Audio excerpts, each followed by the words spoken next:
united with ourselves. Number 2, be united with the Lord or unity with the Lord. So, siguro yung last reminder doon, yung sa Matthew 6:33, hanapin natin ang kalooban ng Panginoon. No? Hanapin natin yung kagustuhan ng Panginoon sa buhay natin. And sabi doon, all these things will follow. All these things shall be added unto you.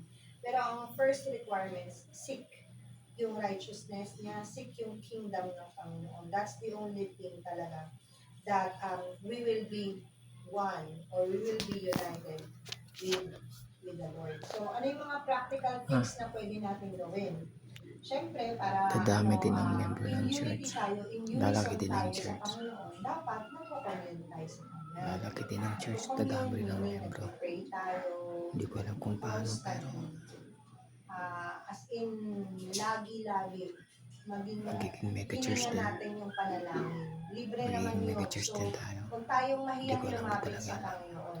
Panginoon, kung paano, pero magpapasalamat ako, lalapit ako sa iyo. Panginoon, may kailangan ako, lalapit ako sa iyo. Kasi kadami ang member ng church. Lalaki. na-identify na natin yung sarili natin. Unity, united na tayo kay Jesus. Lalabak. So yun, manalangin. Maganda ang Pangalawa, church. para Magiging mega church ma-align na tayo rin. sa Panginoon, dapat nagbabasa Hindi ko alam tayo kung ng paano, Biblia. pero Okay? Nagbabasa po tayo dadami ng din ang Biblia. membro. Hindi yung binabasa lang natin is yung nasa internet. Tsaka lang. Or, Tsaka lang ma. yung nasa pocketbook. May hawang Diyos. Marami tayong panahon na magbasa ng mga ganong article.